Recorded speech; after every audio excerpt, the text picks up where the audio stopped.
see my victory.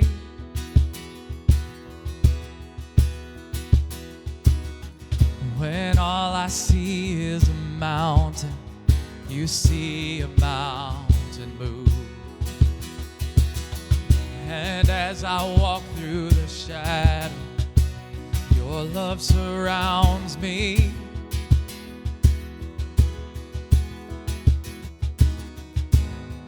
There's nothing to fear now, for I am safe with you. So when I fight, I'll fight on my knees with my hands lifted high. Oh God, the battle belongs to you. Every fear I lay at your feet. I'll sing through the night. Oh God, the battle belongs to you.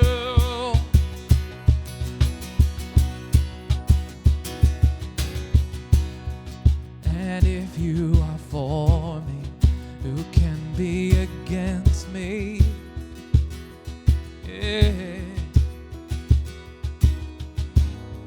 For Jesus, there's nothing impossible for you. When all I see are the ashes, you see the beauty. Thank you, God. When all I see is a cross, God, you see the empty tomb. Oh. So when I fight, I'll fight on my knees with my hands lifted high.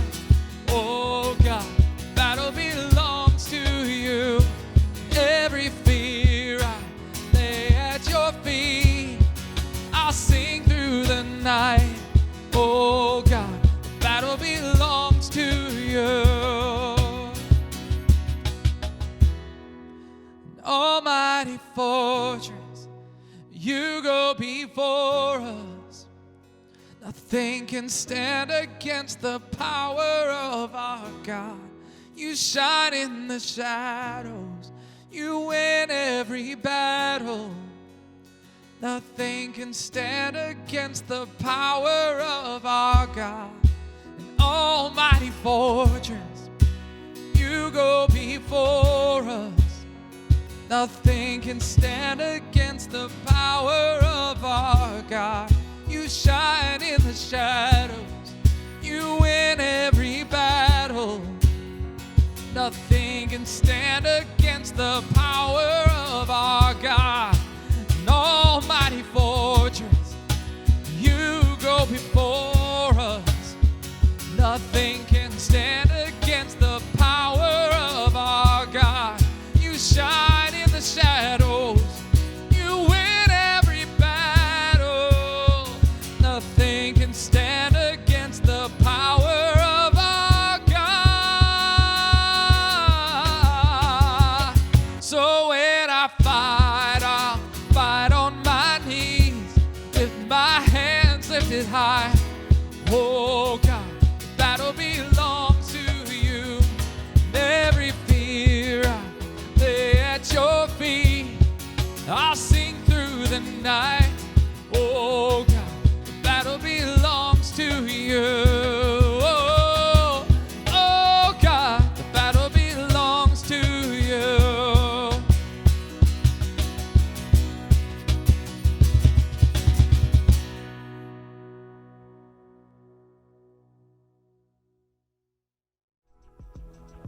Hey, welcome to Prairie Lakes Church. I'm Pastor Cody. I'm the digital pastor here at PLC, and I'm just so glad that you're here. And before anything else, we need you to hear that we're a no-matter church. What that means is no matter who you are, where you've been, what you've done, or even what's been done to you, we need you to know God loves you, and you can go on the journey here with us. You don't have to be perfect. You don't have to clean yourself up to be here. We're really glad that you're here. And if you're new or newer, or you haven't taken the step to become known, you've just been attending anonymously for a while, I'd love for you to take that step here today, because what we know is connected people are growing people. When you take that step to become known, when you engage in our next steps, when you get connected here at Prairie Lakes Church, God uses that in significant ways to change your life. So if you want to take that step here today, I'll send you an Amazon gift card just as a thank you. And you can do that right now by taking out your phone and texting PLC to 99581. And the next step that we take here is connecting relationally. And that is a step that we primarily do through small groups. And we have a great way to test out a small group. Here in 2 weeks, we're doing a church-wide study along our Stories Jesus Told series. We're gonna be diving into the parables. So if you've been on the fence and you just haven't tested out a group, or maybe you just have been on a break from a group, now's your time to kind of test the waters again, to jump back in, to come alongside other people here at Prairie Lakes Church, to grow alongside them. So I encourage you right now to learn more or to even sign up. And you can do that by texting CONNECT to 99581. And the next step that we talk about every single week is giving generously. So I just want to thank you all who have given so faithfully and generously to Prairie Lakes Church. It has just made a tremendous difference, and it really practically allows us to even have an online campus. So I just want to say thank you to all who have given so generously. And if you want to take that step here today, you can even do that right now by going to prairielakes.org/give, and you can even select the online campus from the drop down. We're going to continue in today's service, so let's kick to today's message.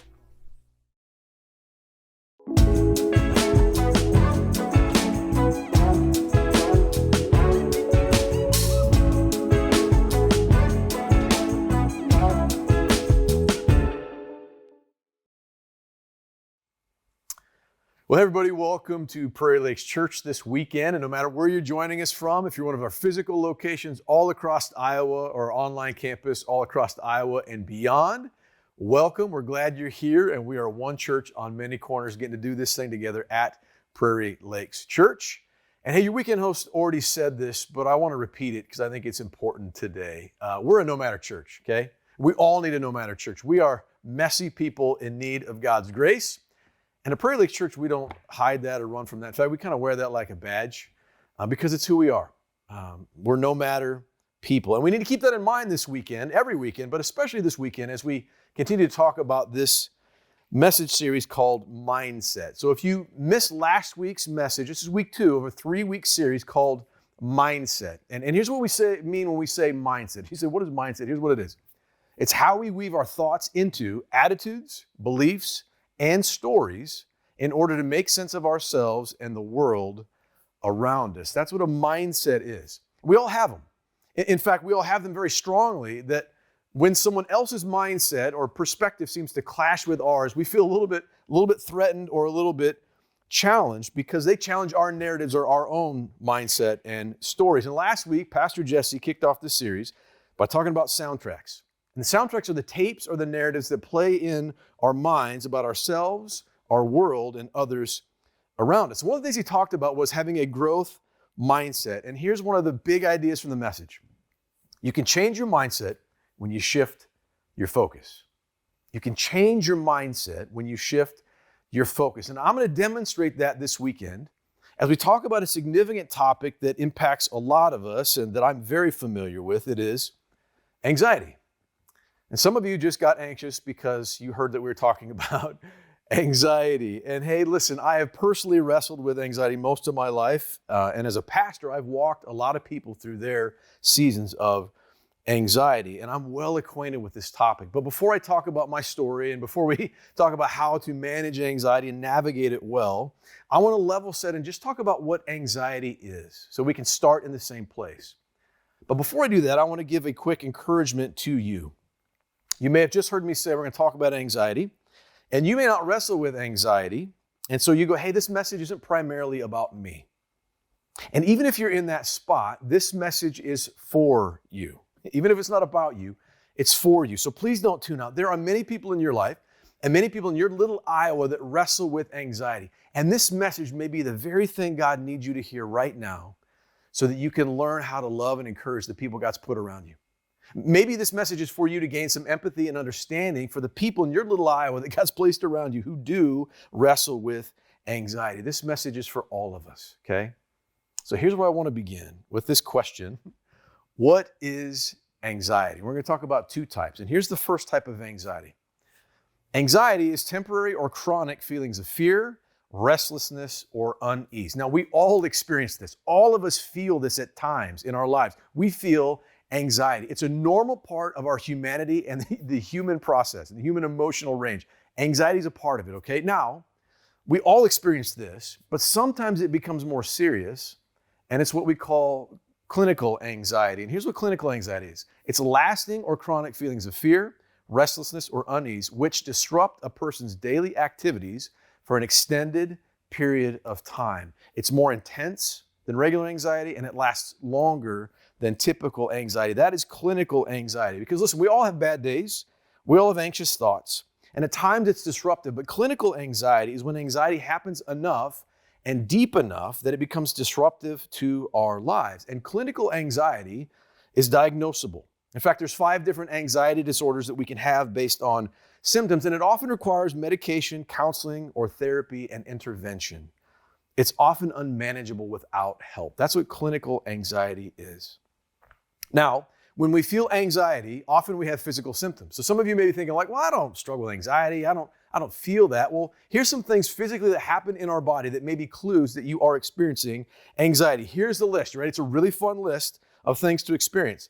Muscle tension, physical weakness, poor memory, sweaty hands, fear or confusion, inability to relax, constant worry, shortness of breath, heart palpitations, upset stomach, and panic attacks. Isn't that a fun list? It sounds like a Pepto-Bismol commercial, or it sounds like the end of a prescription drug commercial where they list all the side effects and they're like, and death, right? Like it just feels like, oh my goodness, so many things. And here's the problem with all of those. We do not like to feel any of those.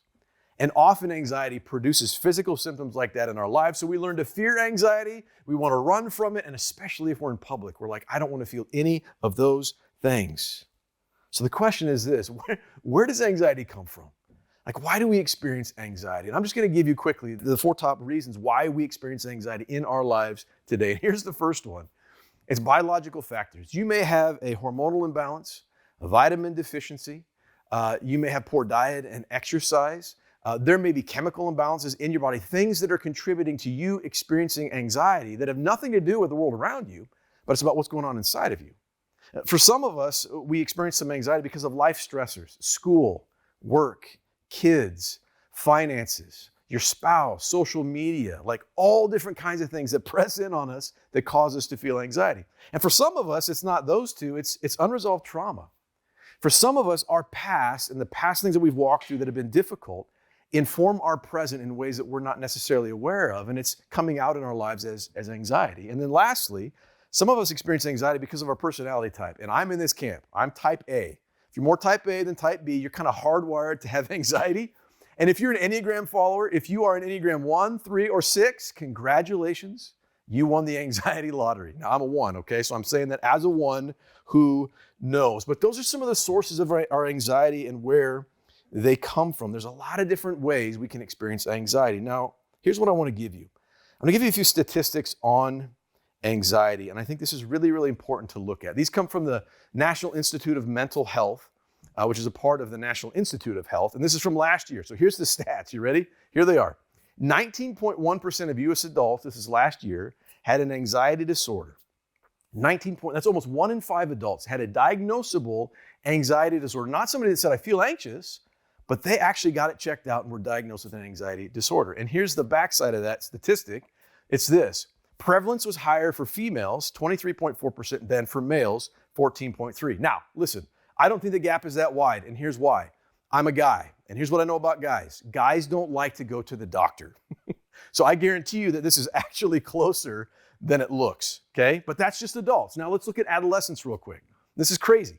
31.9% of adolescents had an anxiety disorder in the last year. The prevalence was higher for females, 38%, than for males, 26.1%. Here's what that means. Almost 4 in 10 adolescent girls, 12 to 18, have a diagnosed anxiety disorder. And here's what you'll find when you dig into these statistics. The younger you go throughout generations, the more the prevalence of anxiety rises. There's a direct correlation between age and anxiety level amongst people. And it's crazy how prevalent that is right now. And I give you those statistics because I want you to see and know, if you struggle with anxiety, my friend, you're not alone. There's a lot of co-sufferers. And if you don't, you just need to know that a lot of people around you wrestle with this personally, which I'm going to share with you right now a little bit of my story, okay? So here's my disclaimer. I've been a Christ follower for 25 years. I've been in vocational ministry my entire adult life. I've got a master's degree in counseling. So if anybody should be able to manage their anxiety, it should be me. If anybody is not anxious or stressed, it should be me. But here's what you need to know. I've always been a pretty nervous, high-strung, high-achieving person. I work hard.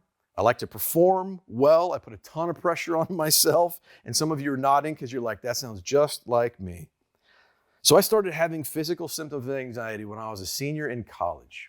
And at the time, it wasn't a big deal. It was pretty manageable, and it kind of went away. But anxiety really revealed itself in my life in 2006.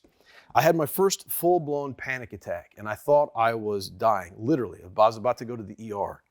And it was so weird and foreign to me, and at the time, I had no idea what was going on physically with me or emotionally with me. But as I look back, here's what I realized. I had all kinds of reasons to feel anxious. I was a new youth pastor at a church starting a new youth program. My wife and I had recently moved from Colorado to Nebraska. Our son Xavier was 1 year old. We were brand new parents trying to figure out what that meant, and my wife Amy was struggling with postpartum. I had all these different things, and I didn't have good outlets for the stress and anxiety in my life, and the check engine light on my body started going off, and I didn't know what was going on. And so I did what most 26-year-old men would do. I ignored it, and I swept it under the rug until I started getting panic attacks almost daily, sometimes multiple times in a day. So on the advice of my wife, I sucked it up and I went to the doctor. My general doc said, hey, everything looks good. Your labs look good. I'm going to send you to a cardiologist just in case. So I went to a cardiologist. I had to wear a heart monitor for a month. They gave me every test under the sun except for like a mammogram. It was crazy, right? I had all these tests done. And at the end, he looked at me and he said, hey, blood work's good. Your heart's structurally good. Electrically, it's good. I don't think anything's wrong with your heart. And he didn't say what he needed to say or could say because he couldn't diagnose me with an anxiety disorder. But here's what he did. He gave me some medication and he said, hey, if you ever feel this way again, take one of these. So I put them on the shelf, and then about a week later, I pulled them down. I was curious. So I did a quick little Google search and found out he gave me anti-anxiety medication because he couldn't diagnose me with it, but he knew what was going on. And for the last 17 years of my life, I have struggled with an anxiety disorder. Some days it's not very present. Some days it's like that annoying little thing running in the background of my life, and some days it feels all-consuming and overwhelming. And here's the most important thing in the last 17 years that I've learned about anxiety that I want to share with you today that I think might help many of you. And here's what it is. It's a mindset shift. And here it is. Here's the shift. Anxiety is neutral as an emotion. Anxiety is not bad. How we respond to anxiety can either be helpful or unhelpful. And I'm going to say that again. This is really important. The mindset shift is this, that anxiety is neutral. Anxiety is not bad. How we respond to anxiety can either be helpful or unhelpful. Now, here's the thing. Anxiety is like a tool. So I've got this pipe wrench here with me. It's used. It's been beat up because I've used this at about 4 houses that I've owned throughout my life. It's been very, very helpful. Now, this pipe wrench is a tool. It's not good or bad. It's neutral, right? Like I can use this to fix the pipes in my basement, or I could use this to assault somebody, which would be an awesome headline, right? Like pastor assaults church member with wrench. But this is a tool. It's not good or bad. It's a matter of what I do with this makes this good or bad. And anxiety functions a lot in the same ways in our lives, where it is a neutral tool. And let me explain how I got to this spot. Understanding this, honestly, has completely transformed the way I view anxiety and the way I manage it. Here's what I used to believe about anxiety. Ready? It was a bad emotion caused by bad things in my life. So when I felt anxious, what did I do? Well, I felt ashamed. So I hid. And I said, hey, I'm a bad Christian, and I'm a bad pastor, and I'm a bad person. And why can't I just feel good and feel normal? And something is deficient about me. I'm less than. But then I remembered Jesus. And I remembered the story about Jesus in the Garden of Gethsemane right before he was crucified. And it changed the way I view anxiety because I remembered that Jesus was anxious. He was stirred up. He was stressed. In fact, here's what it says in Luke chapter 22. It says, Jesus went out as usual, meaning he went a lot, to the Mount of Olives, and his disciples followed him. On reaching the place, he said to them, pray that you will not fall into temptation. And he withdrew about a stone's throw beyond them, and he knelt down and he prayed. Now look what happens. He says, Father, if you're willing, take this cup from me. Yet not my will, but yours be done. And the cup means the suffering, the wrath of God that was going to be poured out on Jesus on the cross. An angel from heaven appeared to him and strengthened him. And being in anguish, he prayed more earnestly, and his sweat was like drops of blood falling to the ground. Jesus was praying in such anguish that he sweat drops of blood. Now that's anxious and that's stressed. And remember, my friends, Jesus is fully God and he's fully human, and his humanity was anxious and stressed. And even in anxiety, Jesus allowed that to drive him to prayer, to his Father, to his knees in dependence upon the Father's strength and the Father's comfort. And here's what you need to know. What Jesus felt, that anxiety, what Jesus experienced in the garden was not sinful. How he felt and then responded to stress and anxiety was not sinful. And here's how I know that to be true. Here's what Hebrews 4:15 says about Jesus. It says, for we do not have a high priest, meaning Jesus, who is unable to empathize with our weaknesses, but we have one who has been tempted in every way, just as we are, yet he did not sin. He did not sin. Jesus never sinned. Not one thought, not one desire, not one action, not one emotion that Jesus felt was ever sinful. Even in his anxiety and his turmoil in the garden in Luke 22, he allowed his anxiety to help him in that it drove him to dependence, to prayer, to ask others to pray for him, to model for the disciples what to do in situations where we feel like anxiety is overwhelming. When anxiety comes, his anxiety wasn't sinful, and neither is your feeling of anxiety. And here's what this means. Feeling anxiety is neutral. It's a tool that presents us with an opportunity to examine our lives. And here's what else this means. Don't miss this. God understands how you feel. God understands your anxiety, and he knows it because he's felt it. And because Jesus has felt it, he can empathize with us when we do. He knows what it's like to be in the spot that we're in when we feel anxious. And that is so important, my friends, and that changes everything. Now, to be sure, anxiety feels awful. But let's be honest, so do a lot of things that are very, very helpful and good for us. Exercise, getting in shape, doesn't feel good in the moment, but it's very, very helpful. Surgery definitely does not feel good before, during, or after, but it's helpful. Dealing with conflict in our relationships doesn't always feel good, but it's very, very helpful and necessary. A lot of things that feel uncomfortable, that feel bad, are actually very helpful to us. And so let's go back to this main point again to reiterate this. The mindset shift is this. Anxiety is neutral. Anxiety is not bad, but how we respond to anxiety can either be helpful or unhelpful. Some of you are going like, yeah, but I'm not buying it yet. Okay, I'm going to give you two scriptures that I draw from a lot when I'm talking to people about anxiety. Two helpful passages. And I know that some of you may be here this weekend because you heard that a church was going to talk about anxiety and you're like, I don't know about Jesus and I don't know about the Bible. Okay, if you're in that spot, just hang with me, okay? Because I think these two verses give us a lot of help. And here's the first one. It's Philippians chapter 4, verses 6 through 7. And Paul wrote these words about 2,000 years ago to the churches around Philippi. And here's what he says. He says, do not be anxious about anything. Now, I'm just going to stop there. Because when I first started being anxious and feeling anxiety and I read these words, I felt condemned. So I was like, great, right? I feel anxious. The Bible says don't be anxious, but I feel anxious, so something's wrong with me. I got to figure out how to get rid of this. But that's not what Paul's saying. He's not saying don't feel anxiety. That's impossible. He's saying don't sit in it. Don't stay in anxiety. Don't just sit in anxiety. And the reason why he says it is there's a better option, and it's the way of Jesus in the garden. He says, don't be anxious about anything, but in every situation, do what? Well, by prayer and petition with thanksgiving, present your requests to God. And when you do, the peace of God, which transcends or passes all understanding, will guard your hearts and your minds in Christ Jesus. Paul doesn't say that anxiety is bad. He doesn't say that it's sinful. He doesn't say that you can purposefully always avoid feeling anxiety. He doesn't say that. But what he says is this: don't sit in it because there's a better option. And that better option is prayer. Going to God with your anxiety, like Jesus did in the garden. And he says also with thanksgiving, like even when you're anxious, even when you're in the midst of a panic attack, to say, God, I trust you. God, I know you're good. Even when. Now, you need to know this. I've done this many, many times where I feel anxious.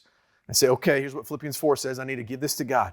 And sometimes, by the grace of God, a miracle happens and my anxiety is pretty gone right away. Like, it helps. And there's other times when I feel anxious or I'm having a panic attack and I'm praying to God with thanksgiving and I still feel anxious. So then I pray to God again and I still feel anxious. And I pray to God again and I still feel anxious. And in those moments, here's the beauty of what's happening. I'm going to God even when I don't feel good. I'm going to God even when I'm anxious. I'm going to God even when I'm panicking, just like Jesus did. And I'm training myself to trust God with whatever's going on inside over and over again. Even when I don't feel better, I'm doing the right thing. And that's what Paul is saying. When you feel anxious, there's a better option. Don't just sit in it. Go to God, go to God, go to God, go to God. That is a helpful way to manage anxiety. And then here's another verse. It's Romans 8:28. A lot of us know this verse. Paul says, and we know that in all things, even anxiety, God works for the good of those who love him, who've been called according to his purpose. And some of you right now are like, wait a minute. You mean God can use my clinical anxiety for good in my life? And I would say, yes. Wait, for those around me, like God can use my anxiety to benefit people around me? Yes. You mean to tell me the very thing that I prayed for God to take away from my life, my anxiety, the thing I want to be free from, is actually the thing that God wants to use for my good? Yes. You mean when I feel like I'm dying in the middle of a panic attack and the world is closing in around me, that God can use that for my good? And the answer is yes. And I say that as somebody who's experienced that personally. And I've witnessed that in the lives of people around me as well. God can even use your anxious heart, your anxious thoughts for good. So the question is, how, right? And some of you have been in the spot where anxiety has been a part of your story and a part of your life for a really long time. And you're like, I've tried a lot of different things, okay? So I need you to hear me on this. There are ways that you can manage anxiety in a helpful way with God's help. And listen, if you're a follower of Jesus, awesome, these work. If you're not a follower of Jesus yet, these 3 steps work. And I'm going to give you 3 steps to manage your anxiety in a helpful way. So here they are. Say, hey, how do we manage anxiety in a helpful way? Number 1, reframe your anxiety. Step 1 in managing anxiety in helpful ways to reframe your anxiety. So here's how anxiety typically goes for us. We start to feel anxious. Kind of feel it welling up in our body. We go, oh, here we go again, right? I feel awful. I don't like it. So we try to sweep it under the rug or bury it. And when we do, our anxiety often turns into more severe things like depression, addiction, or clinical anxiety. So we begin to see anxiety as the enemy. I don't like it. I don't want to feel it. I can't sweep it under the rug. So it is bad. I need to avoid it. I need to get rid of it as fast as I can and run away from it. But that only works for so long, if it even works at all. But remember, anxiety is not good or bad, it's neutral. How we respond to anxiety can either be helpful or unhelpful. So the question we ask when we reframe anxiety is this: how is anxiety informing you? How's it informing you? Because it's neutral. Feeling anxiety is like the check engine light of your car and the dash starting to go off. It's saying, hey, you need to pay attention to something under the hood. Something isn't right. You need to look at that thing, because if you don't, there's going to be a bigger problem. And I've literally known people in my life that put tape over the check engine light on their car because they don't want to fix it and they don't want to deal with it. And a lot of us do that with anxiety. But when we reframe anxiety, here's what we believe. Anxiety is an invitation to live differently, and it's an opportunity for growth. It's an invitation to live differently and an opportunity for growth. And when our mindset shifts about anxiety and we believe this, we start to navigate through seasons and days of anxiety differently. Sometimes when I experience anxiety, I call this shaking hands with anxiety. But I don't run from it because it's not the enemy, it's neutral. So I shake hands with it and just kind of go, hey, why are you there? What's going on? And in fact, sometimes I'll even say out loud when I'm anxious, hello, old friend, right? because it's not the enemy. Feeling anxious is not the enemy, even when it feels like it is. And reframing anxiety means I'm going to listen to my anxiety. I'm going to start asking questions like this. How is anxiety speaking to me? How can I grow from this? How is God speaking to me through my anxiety? And how is God inviting me to live differently? Step one is mindset shift by reframing anxiety. It's not bad, it's neutral. I don't need to run from it, I can grow through it. It's not bad and somehow I'm not deficient or defective when I feel it. It's a normal part of life. But the first part is reframing anxiety. The second step is this. Second step is assess and identify the roots of your anxiety. Identifying the roots of our anxiety, figuring out where it's coming from. I call this being curious about your anxiety. When did anxiety start for you? Trace it back. What situations or experiences cause anxiety or panic attacks in your life? And this is where keeping a journal and writing things down is really, really helpful. And here's why. When you start to journal about your anxiety and write down things like when did it start, what happened, what was the intensity of my feelings, here's what you're going to find. You're going to find patterns. And pretty soon you're going to be able to identify, here's situations that cause me to feel anxious. Here's a person that I feel anxious around. Here's what triggers my anxiety in ways that I wasn't aware of before. When you start to explore them, you begin to identify those types of things. And one of the things I want you to identify is this. What self-talk do you attach to your anxiety? Because here's what I used to do with my anxiety. I would attach guilt and shame, and that somehow I was defective or a bad person, and I would attach those things to my anxiety. So when I felt my anxiety, I could not see it as neutral. I could not see it as something to grow through or that could be helpful in my life. All I saw was it is bad. But remember, anxiety is like the check engine light of your car. It's letting you know that you need to pay attention to something. And finding what that something is incredibly important. And one of the things you'll discover are those anxiety triggers, those things that cause you to feel anxious. And here's mine. I've got performance anxiety. When I feel out of control in situations, I get anxious. When I don't have enough alone time, because I'm an introvert, I get anxious. Failure, even talking about money sometimes, those things trigger me. And I know that because I've been able to discover what's underneath my anxiety and what's causing it. And here's a powerful phrase that I want you to grab a hold of about this. When you discover the why behind anxiety, you gain freedom and more control over it. When you discover the why, you gain more freedom and control over anxiety. You get a sense of control knowing here are the situations and here are the ways that I often feel anxious. And here's why this is important. A lot of times anxiety feels nebulous. It just feels like it comes on out of nowhere and it attacks us. But when we start to figure out the whys, we gain freedom and we gain control. And here's my last encouragement with step number 2, with this assessment step. Go to a counselor. If you're wrestling through clinical anxiety or some lingering anxiety that you just don't know what to do with, go see a counselor. I've seen the same counselor almost every month for 13 years, and she is phenomenal. She has helped me identify a lot of the roots of my anxiety. It's been incredibly beneficial. I would not be the person or the pastor or the man I am today without her guidance and her wisdom and her clarity, because counselors see things in us that we don't see. And my friends, you need to know this. It's okay to not be okay. It's okay to not be okay. Just don't stay there. Just don't stay there. Take a step. Seeing a counselor is a great way to assess where anxiety is coming from. That's step number 2. Here's the last step. Step number 3 is this: practice self-care. Say, how can I allow anxiety in my life to inform my life in helpful, good ways by practicing self-care? Listen to me, friends. Ready? Self-care is not selfish. I'm going to say that again. Self-care is not selfish. Somewhere in the church, we got this idea that taking care of ourselves is somehow wrong or bad or selfish. But listen, Jesus took care of himself. Jesus rested. He said no. He took naps. He spent time alone. He asked for help. He asked for prayer. He took a weekly Sabbath. So my friends, how well are you taking care of your body? With exercise and diet, sleep, rest, vacations. What about your caffeine or alcohol intake? Do you have trusted friends that you can talk to, that you share your heart with? Are you growing spiritually? Are you talking to other people about your emotions, your inner life, what's going on inside of you? Here's why that's important. One of the least helpful ways to manage anxiety is what I call the anxiety box. And here's what it looks like. It's a box that closes in.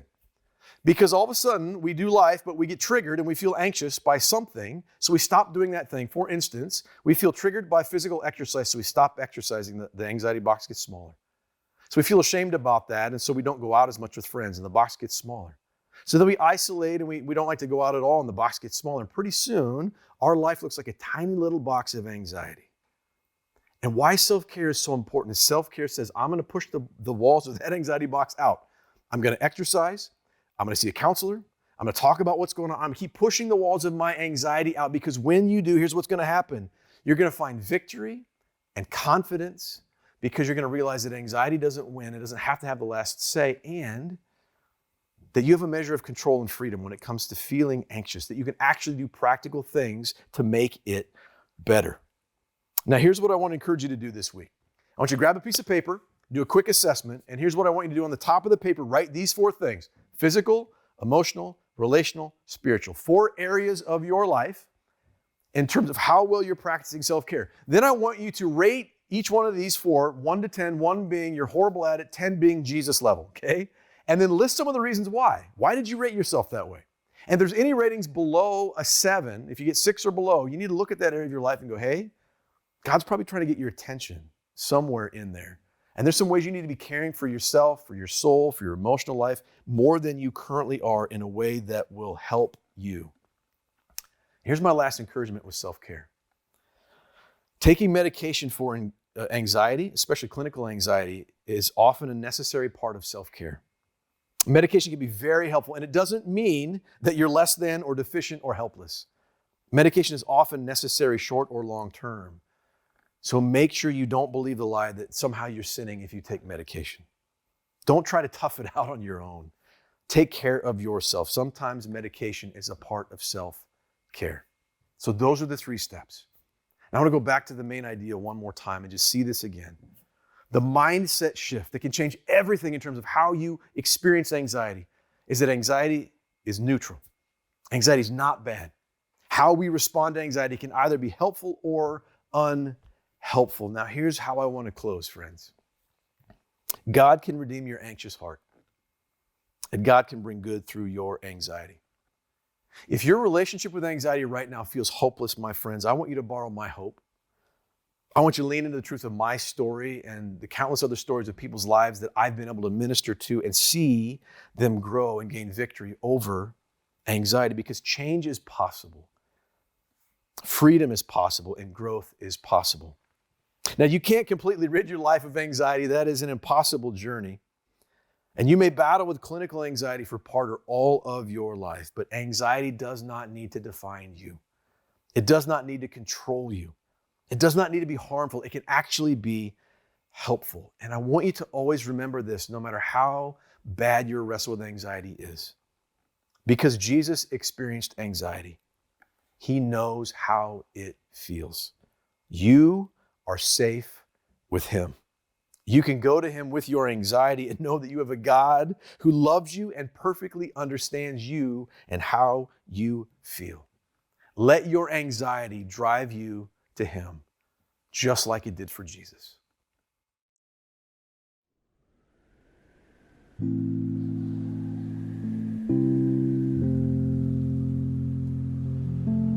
Dear anxiety, you and I are complicated. You are my worry. You are my fear. You are my racing thoughts and my sleepless nights. You keep me on edge. You are my hyperactivity. You're the reason I hide. Yet, you and I are complicated. You keep me safe. You keep my feet moving forward. You alert me when no one else will. You're a friend who shows up like an enemy. Dear anxiety, you make me need grace, and at times, maybe you are that grace.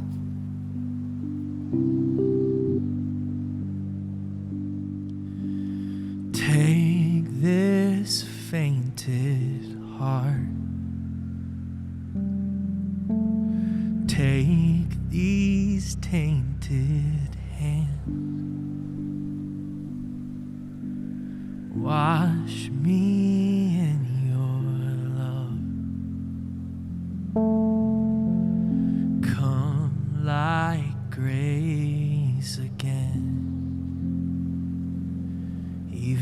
my strength is lost, I'll praise you. Even when I have no song, I'll praise you. Even when it makes no sense to sing, louder than I'll sing your praise. I will only sing your praise. Dear anxiety, you are my fight. You are the pits in my stomach. You're the race in my heart. You're the name of my sleepless nights. You're the face of my relationship problems. You keep me from making friends. You permeate my loneliness. Dear anxiety, you keep me home when I'd rather go. You hold me back when I'd rather speak. You keep me stuck when I want to move. Dear anxiety, you feel like my battle, my ocean, my trial, my fight, my pain. Yet, you and I are complicated. Dear anxiety, once in a while, you get it right. You hold me back when true danger lurks. You keep me awake until that problem is solved. You fester in my soul until I turn back to God.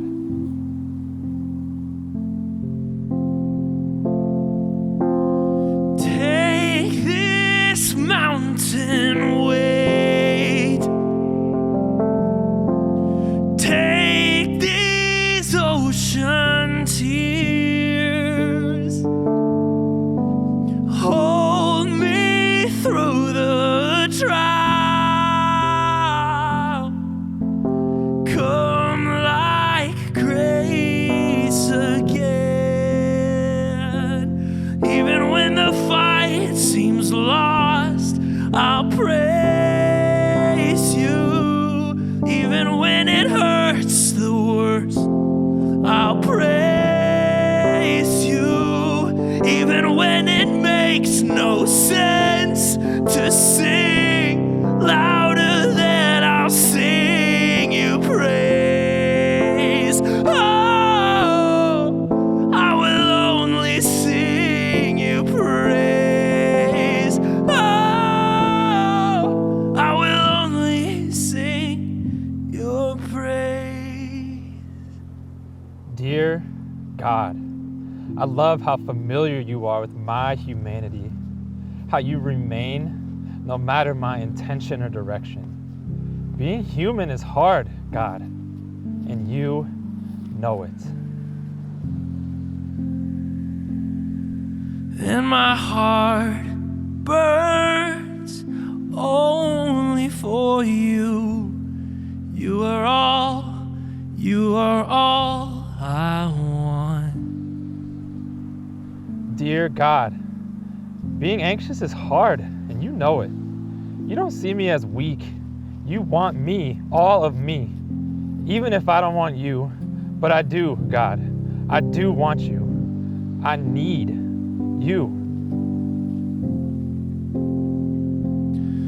And my soul waits only for you, and I will sing till the morning has come. Dear God, I don't expect you to take away my anxiety. I need something else from you. I need your love. I need you near. I need to know you will never go.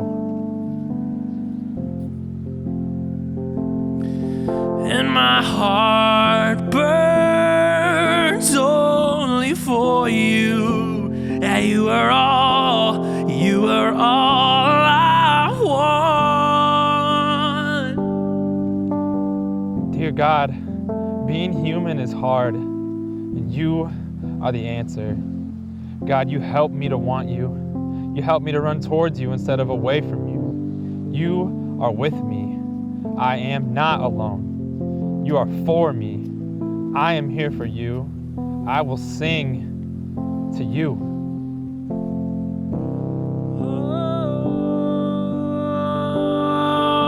my soul waits only for you, and I will sing till the miracle comes.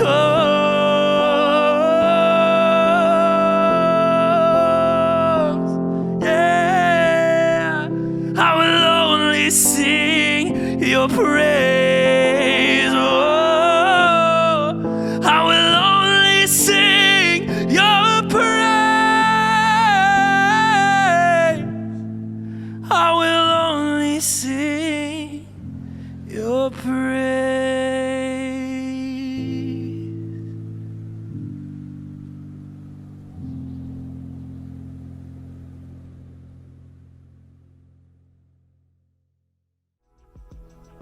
Isn't it great that we serve a God who knows what we go through? Jesus experienced anxiety that we experienced. He's experienced all the trials, the temptations, the hardships of life that you and I go through every single day. He's a God that loves us. He's a God that we can turn to for help.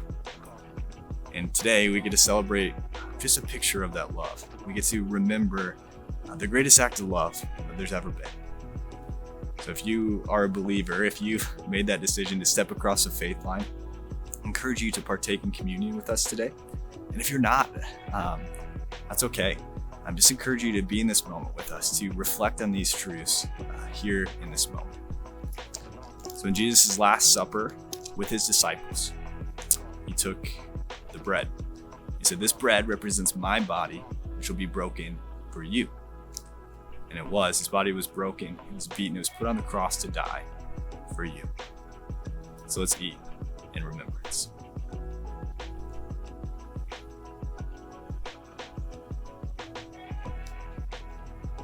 In the same way, he took the cup. He said, "This is the new covenant in my blood, which will be shed for you." And it was. So let's drink in remembrance.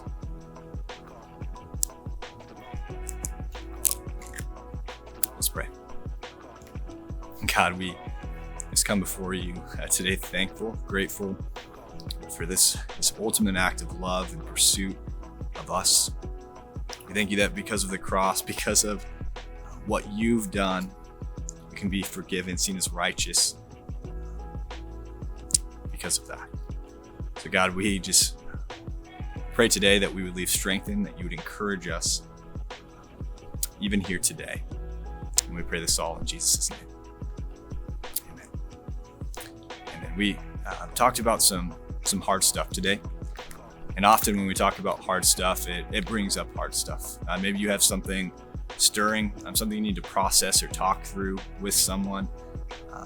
We would love to be there for you. So we want to connect you with someone at Prairie Lakes Church, a staff member here, to talk with you through what you're going through. Maybe you're already processing it with someone, but you just want someone else to know so that they can be praying for you. That's great too. So this life can be hard. Anxiety can be hard. So we've put together just a robust intake form just to get you connected to a staff member here at Prairie Lakes Church to talk through what you're going through with them.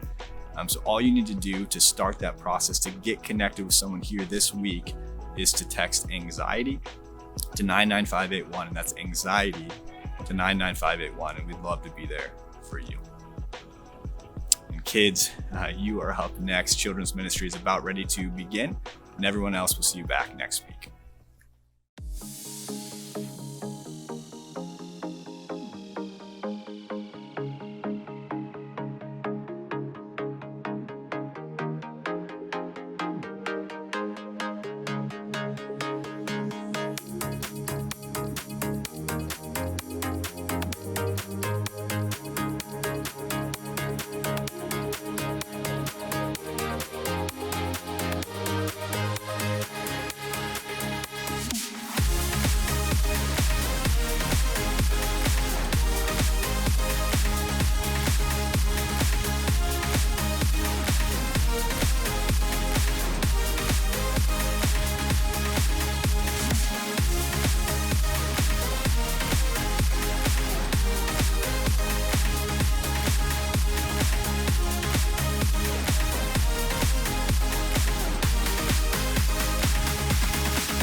I need some answers, God, I turn to you.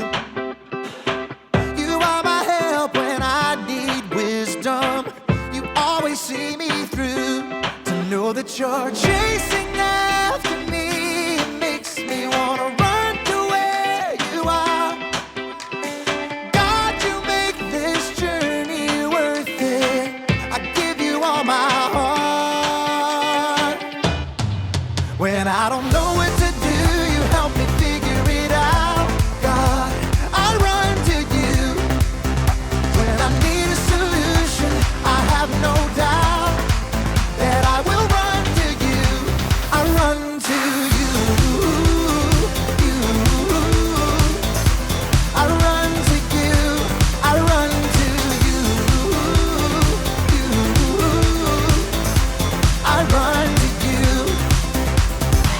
Wherever there is freedom, I know that's where you'll be. You make me wanna do what's right and be the best version of me. To know that you're chasing after me, it makes me wanna run to where you are. God, you make this journey worth it. I give you all my heart.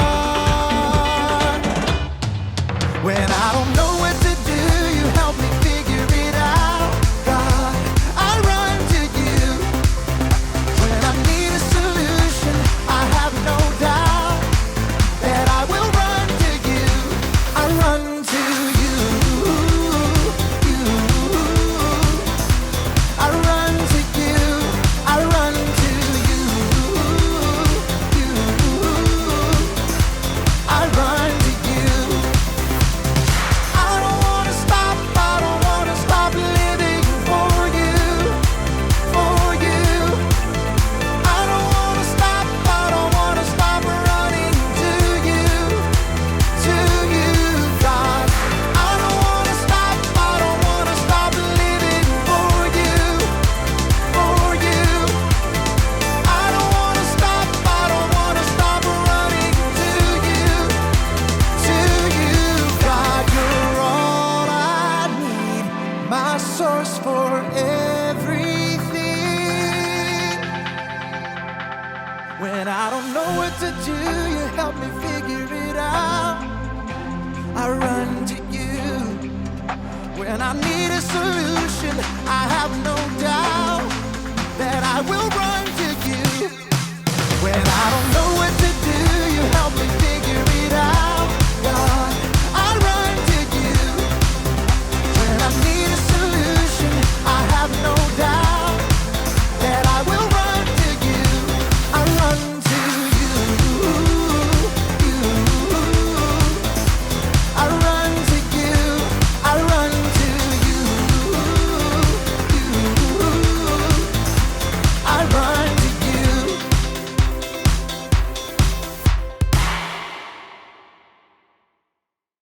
Welcome to Story Lab. This week, we're talking about knowledge, while we take a look at the story of someone who faced a really tall temptation.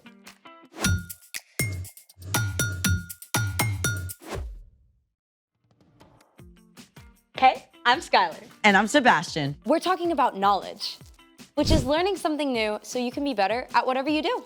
I've recently discovered some new stuff. Like what? Well, I made a quiz for you. It's gonna be out of this world. Is that a clue? We're gonna find out how much you know about stars. Wait, like stars? Or stars? I mean flaming ball of hydrogen and helium kind. Is there a prize? 1 chocolate bar for every right answer. Full size? You bet. To be delivered through the prize tube extraordinaire. I'm in. It's time to play The Out of This World Quiz Show. Here's your first question. What type of galaxy is the Milky Way? A, elliptical, B, spiral, C, lenticular, D, medical. Oh, I know this one. It's A. No, I mean B. B, spiral. Final answer? Final answer. Let's see if you're right. Yes! Spiral is correct. You get 1 Milky Way bar. Yum. Hey, I won that. Maybe. You must wait for the final test. Okay. Question 2. What is the nearest star to our solar system? A. Proxima Centauri. B. Sirius. C. Sonic the Hedgehog. Or D. Betelgeuse. Nearest star. Oof, A? Proxima Centauri? Final answer? No, D. Beetlejuice. Let's check that out. Oh, nope, I'm sorry, but the correct answer was A. Ugh, I knew it. You have one more chance. Question 3. What is the Kuiper Belt? A. The remains of an exploding supernova. B. An icy collection of objects beyond Neptune's orbit. C. The hottest fashion item. Or D. The tail of an asteroid. The answer is, I think it's B. B. An icy collection of objects beyond Neptune's orbit. All right, let's see if it's correct. Yes! You win an extra dark chocolate bar. Can I open it now? You can open it now, or you can trade your 2 candy bars for what's inside this box. What is inside that box? It will only be revealed once you choose. You have 20 seconds. Well, is it better than 2 chocolate bars? My lips are sealed. So it could be a ball of Dryerland. Or it could be something really awesome. I'm really craving chocolate You right have now. 5 seconds. But what if there's a $100 bill in the 2 box? seconds. Okay, I'm keeping the chocolate. Congratulations, you have won 2 chocolate bars. Now I get to see what's in the box, right? It's time for... The story before the story. Today, we're in the 3rd book of the New Testament, Luke. But before Luke, in the very beginning, out of a deep, deep love, God made an amazing world. But when people turned away from God, the world was broken. God made a plan to bless the whole world through one group of people, the Israelites. Over hundreds of years, God spoke through prophets about the great rescuer God would send. And at last, God sent a tiny baby to be born in the small town of Bethlehem, God's very own son, Jesus. When Jesus grew up, he was baptized in the Jordan River. God spoke from heaven, "This is my son, and I love him. I'm very pleased with him." Which is where our story starts. Take it away. Hey, Erica. Hey, everyone! So, Jesus was about 30 years old at this time. After years of studying God's words and quietly working as a carpenter, now Jesus was revealed to the watching crowds as God's son. It must have seemed like the perfect time for him to start teaching and doing miracles and gathering followers, but that isn't what happened. Instead, God's Spirit led Jesus away from the crowds and towns and into the desert. For 40 long days, Jesus spent time with God, preparing for what God would have him do next. During this time, Jesus ate nothing. He focused on God as the one thing he needed above all else. But he wasn't alone. Not quite, because the devil showed up to distract him. You must be so hungry. Surely God wouldn't mind if you had just a little snack. Jesus was God's son, but he was also fully human too. And as the 40 days passed, he became desperately hungry. The devil refused to leave Jesus alone, needling and tempting him at every opportunity. At the end of the 40 days, he offered Jesus a large, smooth stone. If you really are the Son of God, tell this stone to become bread. It must have been so easy for Jesus to imagine that rock as a crusty, warm loaf. As God's son, he had the power to change the stone to bread in an instant. He could have torn off large, chewy pieces to satisfy his deep hunger right away, but Jesus knew every word that God had spoken, and he was ready with an answer. It is written, man must not live only on bread. If that's the way you want it. But the devil didn't give up. He led Jesus up to a high place where the whole world appeared to spread out beneath him. Every powerful kingdom, every palace, every throne and ruler on earth. The devil smiled, smooth and seemingly in control.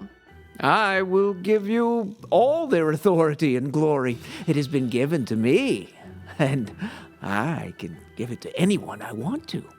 If you worship me, it will all be yours.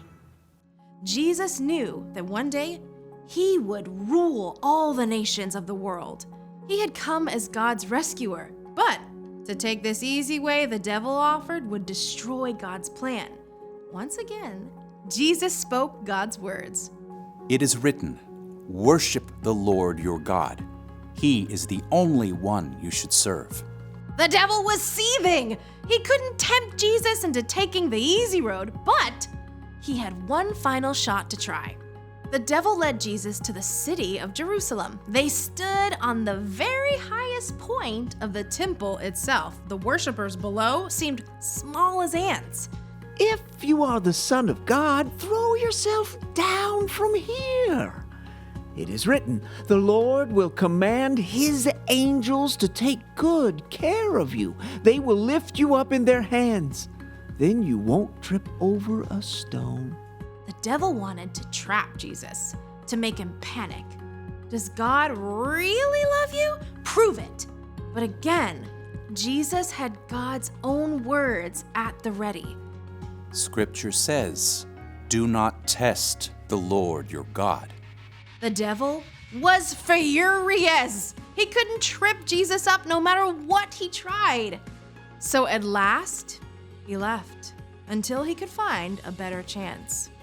When the devil was gone, God had sent angels to take care of Jesus and provide everything he needed. Jesus had spent his whole life discovering God's words and spending time with God. And so when he had to make some tough choices, the words were right there. 40 whole days with no food?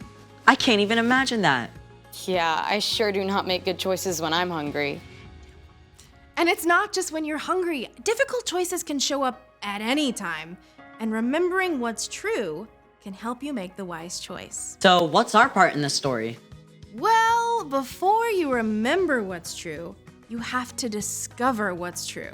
You can start by reading God's words in Scripture. And memorizing it too. And you can spend time talking with people who've been following God a while. Here are some super important truths to start with. God made you and loves you. You are so valuable that Jesus gave up his life so that you could have a relationship with God forever. God always hears you when you pray and is acting to provide what you need, even if it's not in the way you expect. And you can know the most important thing is to love God and love others. Exactly. The more those truths are rooted in your heart, the easier it is to face tough choices. Maybe you're at a friend's house and they're trying to get you to watch a show your parents specifically said you can't watch. You can remember that you are already deeply loved by God, so you don't have to do something wrong just to be liked. Or when your little sister is bugging you and you're about to snap, you can stop and remember loving others is more important. Exactly. I think y'all got it. See you next time. Bye, Erica. So here's the thing. Remembering what's true can help you make the wise choice. Now do I get to see what's inside the box? Sure. Get that away from me! It could be covered in chocolate. No!